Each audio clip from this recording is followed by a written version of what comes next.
요즘 우리 교회의 당면 과제는 직분자 선출입니다. 엄중한 코로나 시국이라 힘들지만 이제 2주 후면 선거를 실시해야 합니다. 지난 월요일부터 시작된 목장별 소망의 조별 릴레이 금식 기도의 열기가 대단히 뜨겁습니다. 많은 분들이 적극적으로 금식 기도에 동참하고 있는 중입니다. 이렇게 우리가 어려운 시기지만 함께 기도할 수 있어서 참 감사합니다. 주께서 우리의 기도를 반드시 들으시고 크게 역사하실 줄 믿습니다. 이번에 주께서 기뻐하시는 귀한 일꾼들이 꼭 세워질 줄 믿습니다. 우리 다 함께 더욱 힘을 내어 끝까지 금식 기도의 이 자리를 잘 지킬 수 있기를 바랍니다. 우리가 본문을 제대로 이해하기 위해선 약간의 배경 지식이 필요합니다. 이 디모데전서는 바울이 에베소에서 힘겹게 목회하던 영적 아들 디모데에게 보낸 개인적인 편지입니다. 그 당시 에베소는 거짓 교사들이 큰 무리를 일으키고 있습니다. 큰 무리를 일으킵니다. 그들이 바울이 가르친 복음과는 그 교훈과는 전혀 다른 교훈을 가르치는 바람에 성도들이 미혹됩니다. 갈수록 피해가 속출하는 중입니다. 세속적인 가치관에 물든 잘못된 교훈이, 어그러진 교훈이 문제입니다. 이 교훈이 성도들로 하여금 족보와 신화와 족보에 몰두하게 하여서 이제 변론을 일으키게 합니다.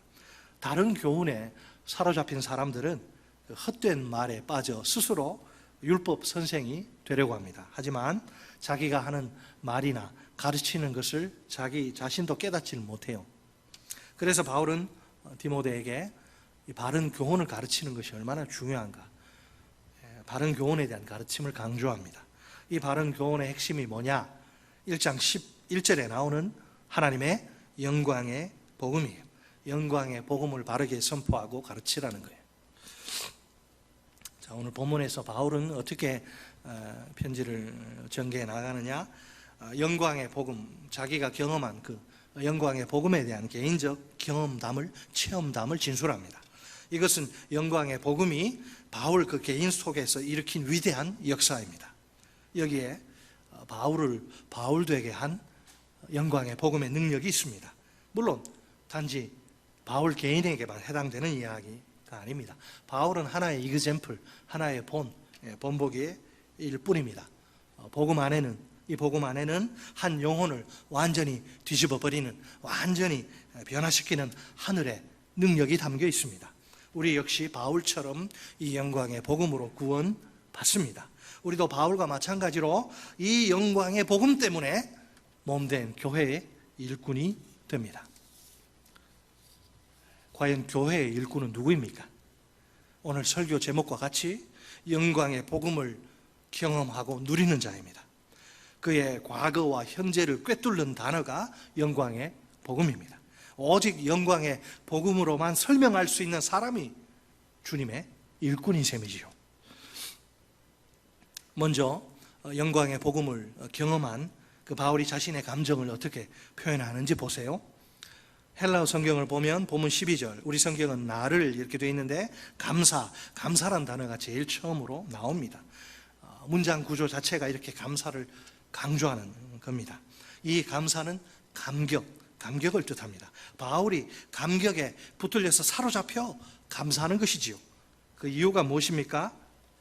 본문 12절 말씀, 나를 능하게 하신 그리스도 예수 우리 주께 내가 감사함은 나를 충성되이 여겨 내게 직분을 맡기심이니. 아멘. 바울이 아무리 생각해봐도 자기에게는 이 직분을 맡을 만한 자격이 아예 없어요. 그런데도 교회의 머리이신 주님은 바울의 그 부족을, 못남을, 연약함을 탓하지 않으십니다. 일방적으로 그에게 직분을 하사하십니다. 바울이 감격에 겨워 감사하는 이유가 여기에 있습니다. 무엇보다 바울의 감사는 일시적인 게 아닙니다. 그가 갑자기 감정적인 흥분 상태에 빠져 이 편지 쓸 그 기간 동안 잠깐 감사하는 게 아니란 말이에요. 사실을 말하면 그의 평생 동안 지속된 감사입니다. 바울이야말로 평생 감사를 줄기차게 실천한 사람입니다. 기쁠 때나 슬플 때나 평안할 때나 또 힘들 때나 그에게서 감사가 떠나질 않습니다. 심지어 감옥 속에 갇힌 열악한 상황에서도 그는 입을 열어 감사를 표현합니다. 원망과 불평은 없어요. 옥중 서신인 빌립보서가 그 증거 아닙니까? 항상 기뻐하고 쉬지 말고 기도하며 범사에 감사하는 그 감옥 속에서 항상 기뻐하고 쉬지 말고 기도하며 범사에 감사하는 바울을 보세요. 짠하지 않습니까? 울컥해요. 오늘 우리가 주님을 향한 자신의 마음을 정직하게 점검해 볼 일입니다. 주님이 직분을 맡겨주실 때, 우리에게 직분을 맡겨주실 때 진정으로 감사할 수 있어야 합니다. 나같이 부족한 사람을 어떻게 교회의 일꾼으로 불러주신단 말입니까? 아무 자격 없는 나를 어떻게 주님이 이 교회의 일꾼으로 세워주실 수 있을까요? 정말 이것이 주님의 은혜임을 깨닫는다면 마땅히 주님께 감사해야겠지요? 임직식 때만 아니고 임명장 받을 때만 아니고 일시적으로만 그렇게 반짝 감사하는 게 아니라 일평생 감사하면 얼마나 좋을까요? 내가 처한 상황과는 상관없이 주님께 늘 감사하면 더욱 좋겠습니다. 이런 일꾼들 되시기 바랍니다. 이런 일꾼들 뽑으시기 바랍니다.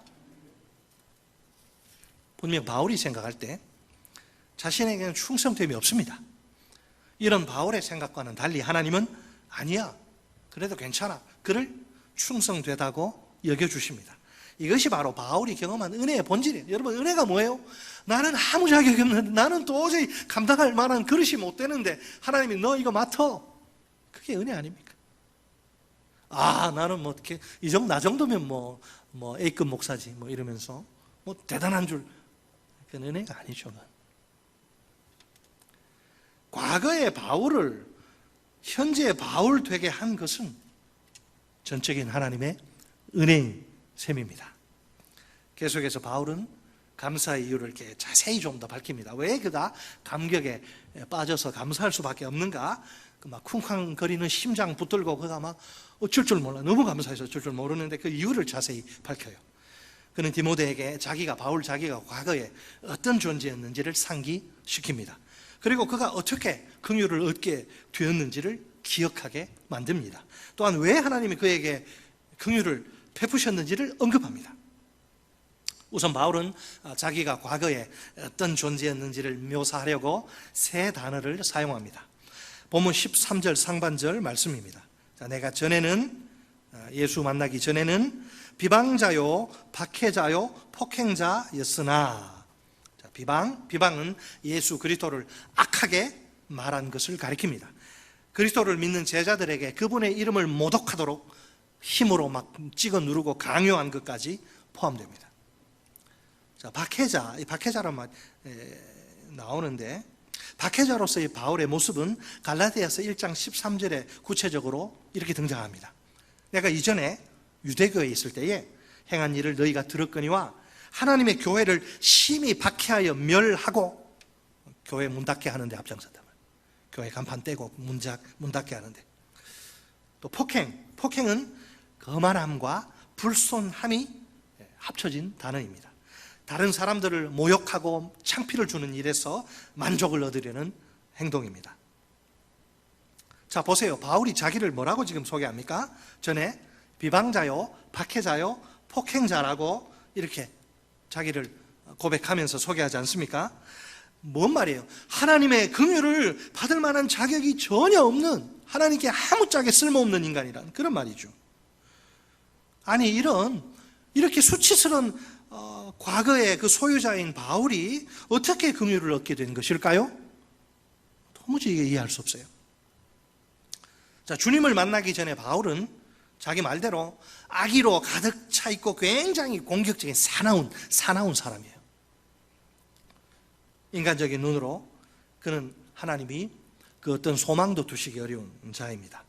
그렇다 해도 그는 하나님의 긍휼이 미치지 못할 정도까지 막 나아갈 수는 없습니다. 하나님의 긍휼이 그를 끝까지 추격하는 겁니다.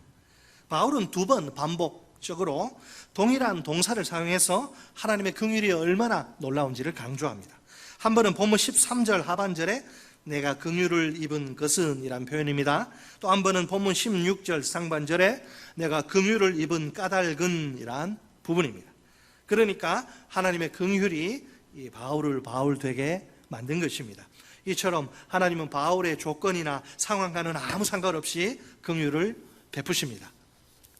우리 역시 마찬가지. 우리 역시 이 세상 그 무엇도 여러분, 이 세상 그 무엇도 그 누구도 우리에게 부어지는 하나님의 긍휼을 차단시키거나 막을 수 없습니다. 설사 우리가 최악의 죄인일지라도 하나님의 긍휼은 멈추지 않습니다. 그래서 하나님 앞에서는 누구에게나 절망이란 없습니다. 더욱 놀라운 것은 바울에게 하나님의 긍휼이 전부가 아니란 사실이에요. 14절 말씀입니다. 우리 주의 은혜가 그리스도 예수 안에 있는 믿음과 사랑과 함께 넘치도록 풍성하였도다. 아멘. 참으로 감동적인 묘사가 아닐 수 없습니다. 바울은 지금 자기에게 임한 주님의 은혜를 마치 홍수 때 범람하는 강물과 같다고 말합니다. 편의상 비가 억수처럼 이렇게 막 쏟아지는 상황이라고 가정해 봅시다. 마치 하늘에 큰 구멍이라도 뚫린 듯 비가 세차게 퍼붓습니다. 시간이 흐르면서 그 물이 점점 쌓이다가 강물이 되어서 막 넘쳐 흐릅니다. 뚝을 터뜨리고 그 앞에 있는 모든 것을 싹 쓸어가 버립니다. 마치 범람하는 강과 같이 주님의 은혜가 넘치도록 풍성히 바울에게 쏟아집니다. 그런데 은혜의 강이 은혜와 함께 운반해 오는 것, 여러분 홍수가 오면 다 망가뜨리고 다 파괴하잖아요. 근데 은혜의 강은 좀 달라요. 은혜의 강이 은혜와 함께 운반해 오는 것은 파멸이 아니라 축복이에요. 축복. 어떤 축복? 바울이 가장 중요하다고 늘 강조하는 믿음과 사랑입니다. 은혜가 믿음과 사랑까지 함께 동반해서 오네요. 자, 여기서 바울이 말하려는 요점은 무엇입니까? 은혜의 효과인 동시에 능력이에요. 은혜는 불신으로 가득 찬 마음에 믿음을 넘치도록 채워줍니다. 아울러 은혜는 미움으로 똘똘 뭉친 마음에 사랑이 차고 넘치게 합니다. 바울의 영혼 속에 은혜가 막 쏟아지면서 믿음과 사랑까지 동시에 부어진 거예요. 여러분, 이게 은혜의 힘이에요. 나 도무지, 난 아무도 믿을 수 없고, 성경이 말하는 진리, 나 보고 믿을 수 없어. 그 영혼에 은혜가 부어지면 믿어집니다. 나는 다른 사람 몰라도 저 사람 나는 절대 용서할 수 없어. 철천지 원수야. 미움으로 꽉 차. 얼굴이 그런 사람. 그 영혼의 심령 속에 은혜가 부어지면 용서할 수 있습니다. 그것이 은혜의 힘입니다. 여러분 믿으십니까? 바울이 지금 이야기. 이제 바울은 일종의 인용 형식을 사용해 자신의 교훈을 선포합니다. 보면 15절 상반절 말씀입니다. 미쁘다 모든 사람이 받을 만한 이 말이요.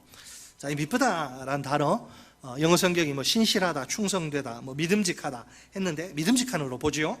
믿음직한 말씀은 복음을 간결하게 요약합니다. 우리 다 같이 본문 15절 말씀을 한 목소리로 읽겠습니다. 15절 시작. 미쁘다 모든 사람이 받을 만한 이 말이요. 그리스도 예수께서 죄인을 구원하시려고 세상에 임하셨다 하였도다. 죄인 중에 내가 괴순이라. 아멘. 자, 바울이 강조하는 복음에는 중요한 특징들이 있습니다. 15절은 이 복음의 특징 4가지를 이야기하는데, 첫째, 복음의 내용은 거짓 교사들의, 지금 에베소 교회를 아주 분탕질하고 아주 난동 피우는 이 거짓 교사들의 그 어리석은 변론이나 세속적인 거짓 선제들과는 달리 참되고 신실합니다. 믿을만합니다. 둘째, 복음이 제공되는 범위, 바운더리는 어디냐? 복음이 제공되는 범위는 전 세계적입니다. 이 말, 곧 복음은 온전히 신뢰할 만하며 따라서 누구나 받아들여야 합니다. 한편 이 범위의 차원은 대상의 차원이라 말할 수 있는데 인간의 정체, 실체를 겨냥합니다. 이 세상 모든 사람들은 단 한 명의 예외도 없이 전부 다 죄인입니다. 죄의 결과는 사망이요, 그 이후에는 영원한 지옥, 심판이 있습니다. 그러니까 모든 죄인들은 2번 죽는 셈이죠. 아유, 목사님 아침부터 짜증나게끔 그런 소리, 요즘 코로나 시국이라 가뜩이나 힘든 판에 짜증나게 그런 소리 좀 재활하지 마세요. 나는 지금껏 선한 양심을 따라 남에게 피해 끼치지 않고 세금 꼬박꼬박 내고 정직하게 살아왔어요. 딱히 흠 잡힐 만한 그런 모난 행동 나는 하지 않았는데, 내가 피해를 보면 피해받지 남에게 피해 끼치지 않았는데 내가 왜 죄인이란 말입니까? 기분 나쁘게. 정말 그럴까요? 중요한 것은 내 생각이나 내 판단이 아니라 성경의 가르침입니다. 로마서 5장 12절 말씀입니다. 그러므로 한 사람으로 말미암아 죄가 세상에 들어오고, 내가 죄를 지은 건 아니에요. 한 사람 아담 할아버지, 한 사람으로 말미암아 죄가 세상에 들어오고 죄로 말미암아 사망이 들어왔나니 이와 같이 모든 사람이 죄를 지었으므로 사망이 모든 사람에게 이르렀느니라. 아멘. 자, 이 세상에 죄인 아닌 사람 있습니까? 모든 사람. 죄의 유전, 죄의 DNA가, 아담의 죄의 유전자가 그대로 후손에게 물려져서 나는 죄를 안 지었는데 모든 사람이 죄를 지은 게 돼버려요. 모든 사람이 죽게 생겨. 아담 혼자만 죽는 게 아니고 모든 후손이 다 죽게 생겼다. 한번 죽는 것은 사람에게 정해져 있는 것이고 그 후에는 심판이 있으리니. 진짜 심각한 문제는 뭐예요? 살 길이 있으면 좋겠는데 살 길이 있으면 괜찮잖아요. 그죠? 살 길이 없다는 거죠. 진짜 심각한 문제는 인간 스스로에게는 죄를 해결할 방법이 전혀 없다는 겁니다. 백신, 치료제 아무 소용없어요. 이거는. 다른 말로 하면 인간 스스로에게는 구원의 가능성이 아예 없다는 이야기입니다. 구원의 가능성이 0%이니 얼마나 절망적인 상황이란 말입니까? 다 죽어야 돼. 다 지옥에 가야 되는 거예요. 오늘도 여러분, 그래서 오늘도 이 세상 모든 죄인들에게는 지금 치료제, 백신 치료제 필요하죠. 그러나 오늘도 이 세상 모든 죄인들에게는 무엇보다도 복음이 절대적으로 필요합니다. 복음을 받아들이는 일이 코로나19 백신을 접종하는 일보다 더 시급하고 중요합니다.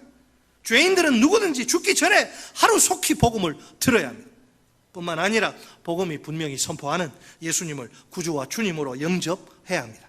그래야 죄와 사망, 이 지긋지긋한 이 무서운 죄와 사망으로부터 완전히 해방될 수 있습니다. 코로나19하고는 비교할 게 못해요. 이 죄가 얼마나 무섭고 끔찍한가.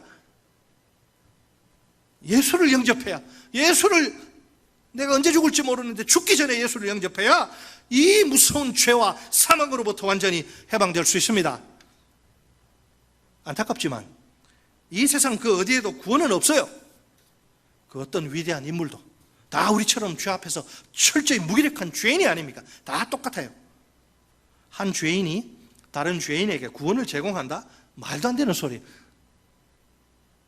그렇다면 구원은 꼭 이 세상 밖에서 이 세상 안으로 와야 합니다.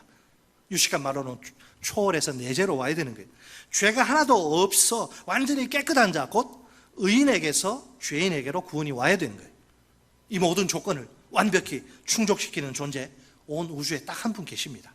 그분은 태초부터, 천지창조 전부터, 태초부터 하나님과 함께 계신 완전한 의인 예수 그리스도입니다. 자, 셋째로 15절이 말하는 복음의 핵심, 복음의 특징. 자, 복음의 핵심을 이야기합니다. 15절이 복음의 핵심. 그리스도께서 어떻게 해요? 죄인을 구원하시려고 세상에 오셨다. 예수께서 죄인을 구원하시려고 그 분명한 한 가지 확실한 목적을 가지고, 사명을 가지고 세상에 오셨다는 거예요. 여러분, 구원은 하나님이 우리 죄인들에게 은혜로 값없이 허락하신 최고의 선물입니다. 오직 그리스도를 통해서만 우리에게 주어지는 구원입니다. 예수님이 성육신과 십자가와 부활로 저주와 절망의 시대를 완전히 끝장내십니다. 그 대신 축복과 소망의 시대를 활짝 열어주십니다. 이것이 하나님의 영광의 복음입니다. 이 복음이야말로 모든 인류에게 가장 복된 소식이 틀림없습니다. 죽었다 깨어나도 벗어날 수 없던 죄인이란 신분의 죄인의 신분이란 굴레에서 벗어나게 된 것이니까요. 이제 우리를 기다리는 건 지옥의 영원한 형벌이 아니라 천국의 영원한 생명입니다. 얼마나 감사한 일입니까? 자, 넷째 복음의 특징, 복음의 적용을 이야기합니다. 복음의 적용은 철저히 개인적입니다. 모든 사람이 받을 만한 이 말이여를 볼 때 복음의 한 측면은 전 세계적 제공이고, 죄인 중에 내가 괴순이라에 따르면 복음의 또 다른 측면은 개인적 수용입니다. 이미 바울은 이 복음을 통해서 바울이 영광의 복음을 그가 만나고, 예수를 만나고, 바울이 과거에 이미 자기 자신에 대해서 아주 중요한 그 고백을 한 적이 있어요. 우선 자기 자신을 가리켜서 뭐라고 이야기하냐면 사도 중에 가장 작은 자입니다. 고린도전서 15장 9절 말씀입니다. 나는 사도 중에 가장 작은 자라. 나는 하나님의 교회를 박해하였으므로 사도라 칭함 받기를 감당하지 못할 자니라. 아멘. 자, 그러다가 또 뭐라고 고백하냐면 모든 성도 중에, 사도하고 성도는 천지 차이인 것 같은데, 사도, 성도, 모든 성도 중에 지극히 작은 자보다 더 작은 자입니다. 에베소서 3장 8절 말씀입니다. 모든 성도 중에 지극히 작은 자보다 더 작은 나에게 이 은혜를 주신 것은 측량할 수 없는 그리스도의 풍성함을 이방인에게 전하게 하시고. 아멘. 자, 마지막으로 본문 15절에선 이제 성도도 아니에요. 뭐라고 해요? 죄인 중에 괴수입니다.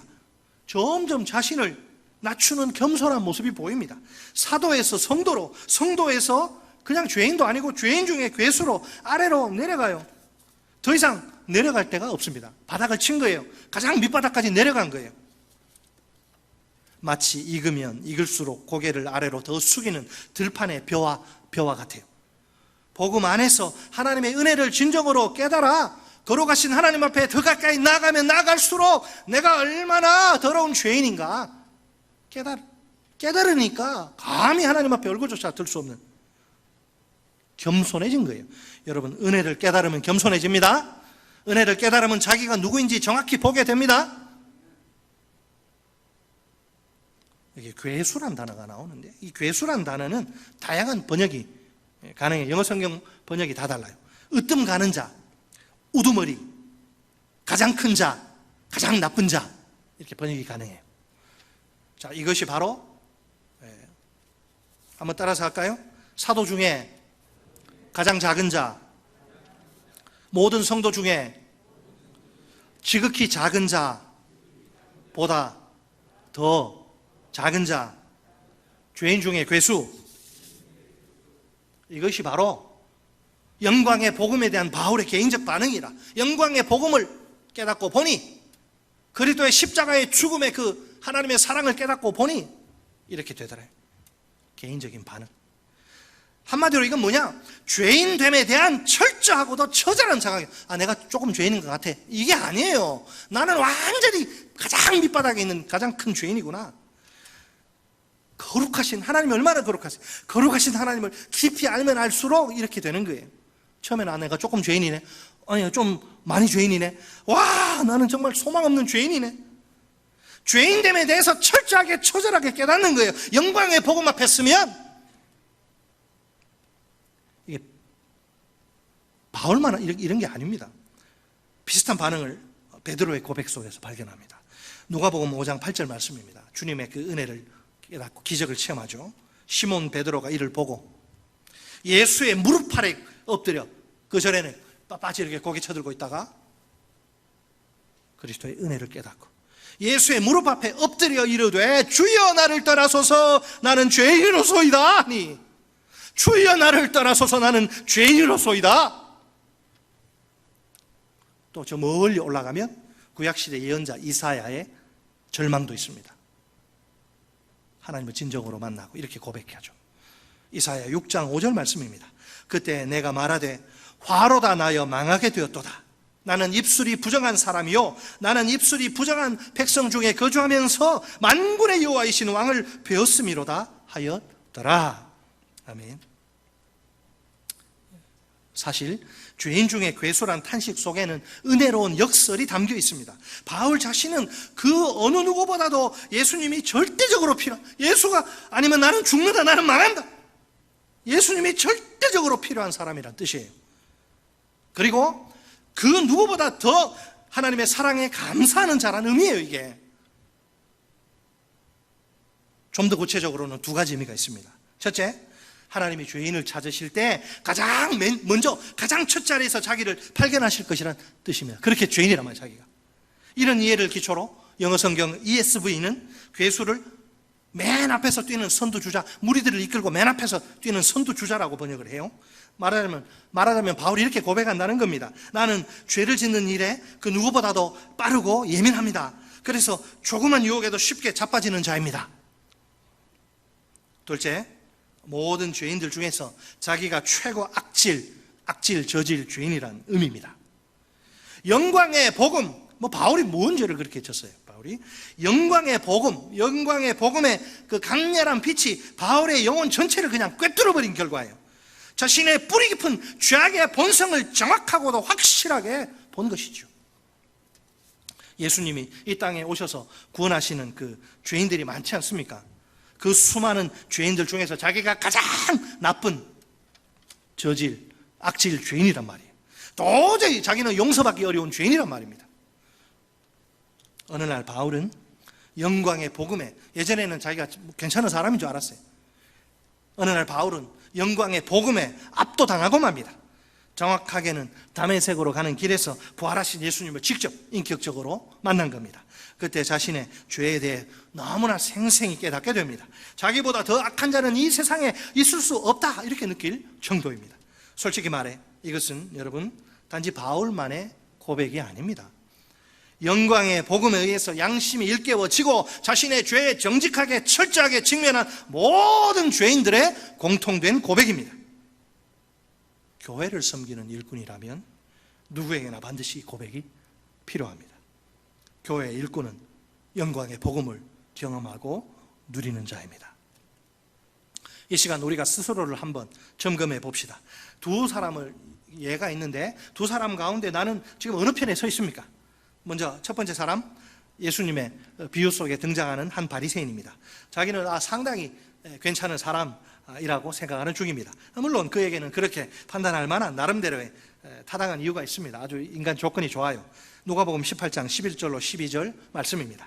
바리새인은 서서 따로, 이 더러운 죄인들하고 내가 어떻게 섞여서 기도할 수 있냐, 나는 홀리하니까 거룩하니까. 바리새인은 서서 따로 기도하여 이르되 하나님이여, 나는 다른 사람들 곧 토색, 불의, 간음을 하는 자들과 같지 아니하고 이 세리와도 같지 아니함을 감사하나이다. 나는 일에 2번씩 금식하고 또 소득의 11조를 드리나이다 하고. 아멘. 또 한 사람은 누구냐? 역시 예수님의 비유 속에 나오는 어떤 세리입니다. 누가복음 18장 13절 말씀입니다. 세리는 멀리 서서 감히 눈을 들어 하늘을 쳐다보지도 못하고 다만 가슴을 치며 이르되 하나님이여 불쌍히 여기소서, 나는 죄인으로소이다 하였느니라. 베드로하고 이 세리가 무슨 상의했습니까? 베드로는 떠나라 그러고 이 세리는 불쌍히 여기소서, 나는 죄인입니다. 자, 오늘 나의 고백은 둘 중에 무엇입니까? 혹시 나의 사회적 지위나 학벌, 가방끈, 경제력, 돈, 여기에 대해서 좀 자부심을 느끼지 않습니까? 이 정도 나처럼 이런 훌륭한 조건 갖춘 교인들이 우리 교회에 몇 명이나 될까? 또 나의 종교적 열심은 교회에서 둘째가라면 서러워할 정도가 아닙니까? 공예배 참석, 11조 생활, 교회 봉사 등등 하나 빠지는 게 없어요. 아무래도 나는 다른 교인들과 비교할 때 좀 나는 레벨이 좀 높은, 좀 우월한 존재가 틀림없습니다. 내가 수준이 안 맞아서 내가 이 교회 계속 다녀야 되나? 나는 차 타가 공인하는 정말 대단한 사람입니다. 내 입에서 자연스럽게 이런 고백이 터져 나옵니다. 하나님이여, 나는 다른 부족한 죄인들과 같지 않으니까 감사합니다. 정반대로 혹시 나는 하나님 앞에 또 사람들 앞에도 별로 내세울 것이 없어서 부끄럽지 않습니까? 하나님이 나같이 별 볼 일 없고 허물과 죄 많은 인생 버리지 않으시고 구원해 주시다니요, 얼마나 과분한 은혜요 사랑입니까? 솔직히 감당하기가 너무나 이거 벅찰 정도입니다. 그래서 나는 이렇게 고백할 수밖에 없습니다. 하나님이여 불쌍히 여기소서, 나는 더러운 죄인입니다. 두 고백 중에 어떤 고백입니까? 자, 그렇다면 최악의 죄인이던 바울에게 하나님이 왜 긍휼을 베푸신 것일까요? 이 질문에 대한 대답이 딱 하나 있습니다. 힌트는 우리 하나님이 어떤 분이신가 하는 겁니다. 정답은 긍휼의 하나님이시란 겁니다. 하나님이 그 긍휼로 죄인을 한없이 용서하시는 것이지요. 하나님의 자비로운 용서는 죄인인 바울 안에 그 기초를 두는 게 아닙니다. 긍휼을 베푸시려는 마음, 바울을 보니까 막 너무 괜찮아, 막 긍휼을 베푸시려는 그런 마음이 하나님께 막 들도록 바울에게 뭐 공로가 있느냐, 그런 공로는 아예 없어요, 처음부터. 그럼에도 불구하고 하나님이 바울에게 긍휼을 베푸십니다. 하나님이 그렇게 행동하시는데 두 가지 요소가 있어요. 첫 번째 요소는 바울의 무지가 초래한 불신과 관련된 것입니다. 13절 하반절 말씀이에요. 도리어 긍휼을 입은 것은 내가 믿지 아니할 때에 알지 못하고 행하였음이라. 아멘. 요 구체적인 내용이 사도행전 22장 3절에 이렇게 나와 있습니다. 바울이 이렇게 고백합니다. 나는 유대인으로 길리기아 다소에서 났고 이 성에서 자라 가말리엘의 문화에서 우리 조상들의 율법의 엄한 교훈을 받았고 오늘 너희 모든 사람처럼 하나님께 대하여 열심히 있는 자라. 계속해서 사도행전 26장 9절 말씀입니다. 나도 나사렛 예수의 이름을 대적하여 많은 일을 행하여야 될 줄 스스로 생각하고. 자, 여기서 우리가 분명히 짚고 넘어가야 할 것이 하나 있습니다. 바울의 확신과 열정, 그의 무지와 불신은 여전히 잘못이라는 점입니다. 그 책임도 바울 자신에게 있는 것은 물론입니다. 바울의 무지가 하나님의 긍휼을, 나 모르고 그랬어, 용서해 주세요. 바울의 무지가 하나님의 긍휼을 요구할 수 있는 근거라고 주장하는 게 아니라는 거죠. 만약 그렇지 않다면 긍휼은 더 이상 긍휼이 아니겠지요. 은혜 역시 더 이상 은혜가 아닐 것입니다. 그렇다면 지금 바울이 말하고 싶은 것은 무엇일까요? 그가 모든 거 다 알면서도 고의적으로 하나님을 대적한 것은 아니라는 점이에요. 만약 그의 행동이 고의적이라면, 알고도 그렇겠다면 그래서 성령을 거역하는 죄가 되겠지요. 당연히 그런 상태로는 하나님의 긍휼을 입을 수 없습니다. 자, 바울이 하나님의 긍휼을 입은 첫째는 고의가 아니었다는 것, 정말 양심적으로. 두 번째 이유는 뭐냐면 미래에 있게 될 다른 사람들의 믿음과 관련됩니다. 우리 다 같이 보면 16절 말씀을 한 목소리로 읽겠습니다. 16절 시작. 그러나 내가 긍휼을 입은 까닭은 예수 그리스도께서 내게 먼저 일체 오래 참으심을 보이사 후에 주를 믿어 영생 얻는 자들에게 본이 되게 하려 하심이라. 아멘. 자, 이게 무슨 말입니까? 여기 두 단어에 동그라미 치세요. 두 단어가 중요한데, 그 먼저라는 단어 그리고 일체라는 단어 두 가지. 이 먼저예요. 먼저. 내게 먼저. 자, 다른 사람의 내게 먼저. 먼저란 말은 보면 15절에 나오는 괴수로 번역된 말과 동일한 단어예요. 같은 단어가 거의 반대 개념과 이렇게 연결되어 붙어 있습니다. 대조. 자, 어떻게 대조됩니까? 바울은 죄를 짓는데 먼저인 자예요. 누구보다 먼저 죄를 짓는데 먼저인 자. 이런 자를 하나님이 먼저 오래 참아 주십니다. 대조죠. 죄 짓는데 누구보다 더 앞장서고 누구보다 먼저 했는데 이런 자를 하나님이 먼저 오래 참아주세요. 그리고 일체란 단어, 여기 이제 모든이란 말인데요. 영어 성경 NIV를 보니까 무제한의 이렇게 적절하게 번역을 합니다.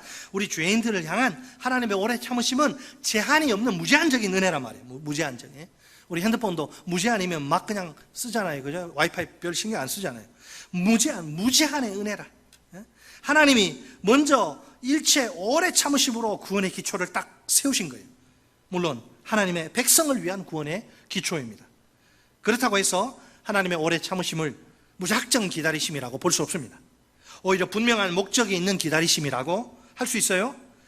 직접 은혜로 택하신 자를 영광의 복음으로 변화시키셔서 다른 사람을 위한 본이 되게 하시려는 목적 말입니다. 본문 16절을 보면 그 본이 누구예요? 바로 바울 자신입니다. 여러분, 하나님의 섭리가 참으로 놀랍지 않습니까? 자, 어떻게 바울을 본을 삼으신단 말입니까? 과연 바울은 어떤 면에서 다른 사람들을 위한 본이 된 것일까요? 하나님이 구원하시지 못할 정도로 흉악한 죄인은 없다. 바울을 봐라. 저 최악의 죄인도, 저 악질 저질 죄인도 내가 구원하지 않았느냐? 하나님이 구원하시지 못할 정도로 흉악한 죄인은 없다. 그런 점에서 바울이 최고의 본이란 말이에요. 아니, 바울과 같은 가장 엄청난 죄인도 구원받았는데 그보다 덜한 사람들 당연히 구원받는 거죠. 죄인 중에 괴수인 바울조차도 하나님이 버리지 않으시고 하나님이 긍휼을 베푸셔서 그가 구원받은 것이니까요. 결국 그러니까 바울의 삶이, 바울이 다른 사람보다 좀 나은 구석이 있어가지고 다른 사람들의 본이 되는 게 아닙니다. 지금 바울이 그 이야기하는 거 아니에요. 나를 봐라, 나 같은 흉악한 죄인도, 나 같은 악질 저질 죄인도 하나님이 불쌍히 여기시고 은혜 베푸시고 긍휼 베푸셔서 예수의 십자가로 나를 구원해 주셨는데 오죽하게 나머지는 당연하다. 나를 봐라, 걱정하지 마라. 여러분, 바울의 저 유명한 고백을 한번 들어봅시다. 오늘 책갈피에 놓으시고 고린도전서 15장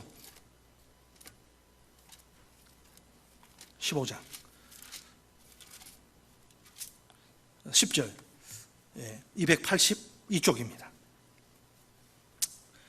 고린도전서 15장 10절 말씀, 15장 10절 시작. 그러나 내가 나된 것은 하나님의 은혜로 된 것이니 내게 주신 그의 은혜가 헛되지 아니하여 내가 모든 사도보다 더 많이 수고하였으나 내가 한 것이 아니오 오직 나와 함께 하신 하나님의 은혜로라. 아멘. 여러분 정말 아멘이십니까? 이게 바울에게만 해당되는 겁니까? 우리에게도 동일하게 해당되지요? 모든 것이 은혜였소. 은혜 빼면 시체. 은혜 빼면 아무것도 아니에요. 우리는 뭐 대단한, 자기가 뭐 좀 있다고, 뭐 좀 많이 배웠다고, 남 우습게 알고 남 깔보고 은근히 그렇게 그 눈빛, 아주 기분 나쁜 눈빛이 있어요. 그거 아니에요. 하나님의 은혜로 구원받은 거지. 내 속에는 하나님의 긍휼 자비 받을 만한 구석이 아무것도 없고 공로 자격 없어요. 다 똑같아. 죄인들은, 하나님은 죄인들을 볼 때 계급장 다 떼놓고 보신다니까. 대중 목욕탕에 들어갈 때 이거 내 팬티, 이거 황금 팬티인데 어떻게 입고 들어가요?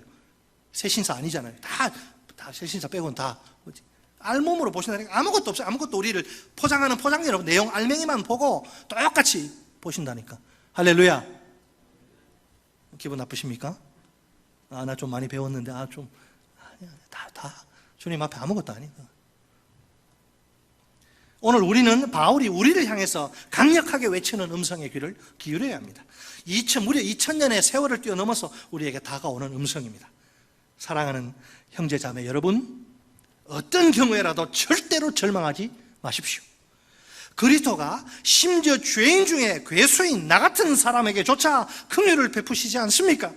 그렇다면 그분은 여러분 모두에게도 긍휼을 얼마든지 충분히 베푸실 수 있습니다.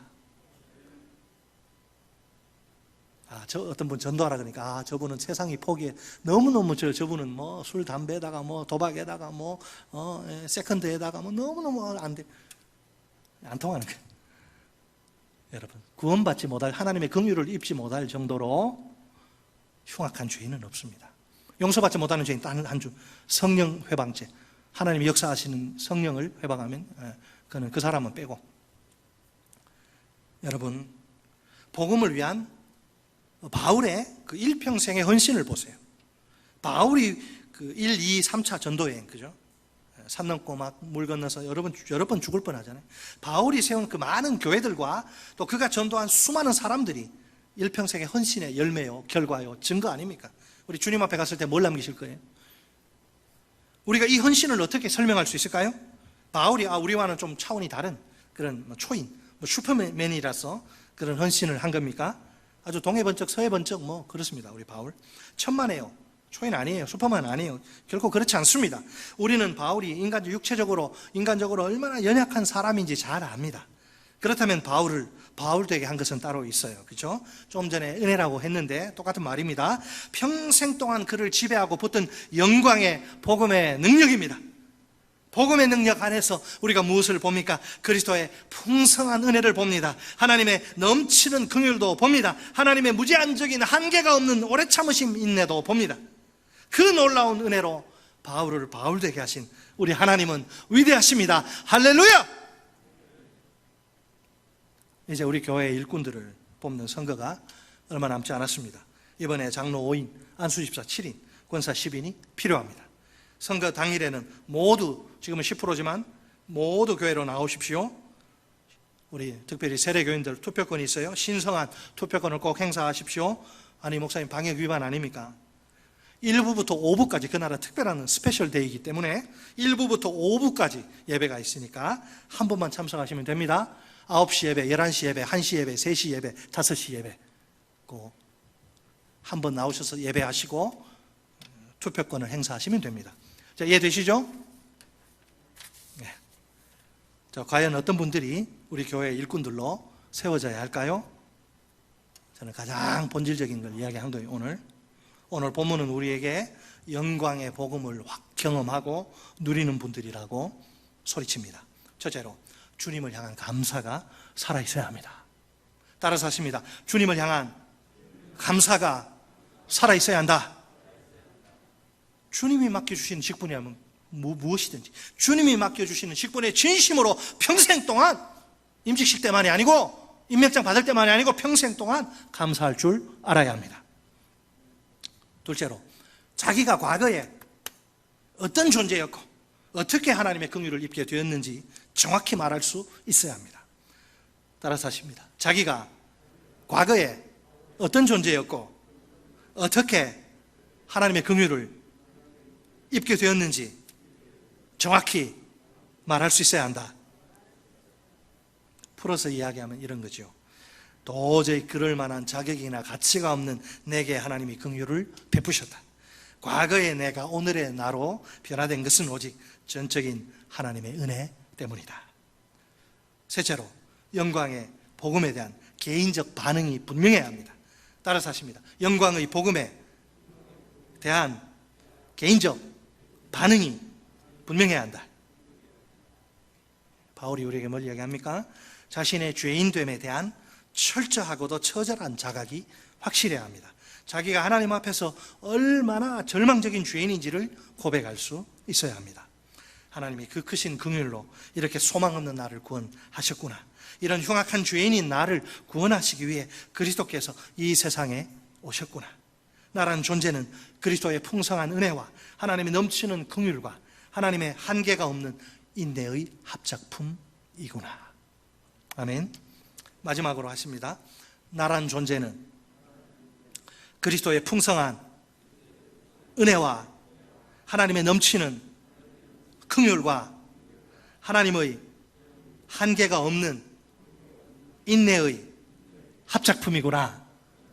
아멘. 은혜와 긍휼과 인내, 이 세 가지를 꼭 기억하시고 바울이 말한 것처럼 내가 받은 하나님의 은혜, 그 헛되이 하지 않기 위해서 죽도록 충성했던 바울처럼 그렇게 우리 모두 하나님 앞에 하나님의 은혜를 헛되이 받지 않기, 하나님의 은혜를 우리가 못 오가지 않기 위해 주님 부르시는 그날까지 주님의 몸이 몸된 교회를 위해 헌신하고 충성하는 축복의 일꾼들 다 되시기를 주의 이름으로 축원합니다. 이런 분들이 또한 이번에 주님의 일꾼들로 세워지기를 축원합니다.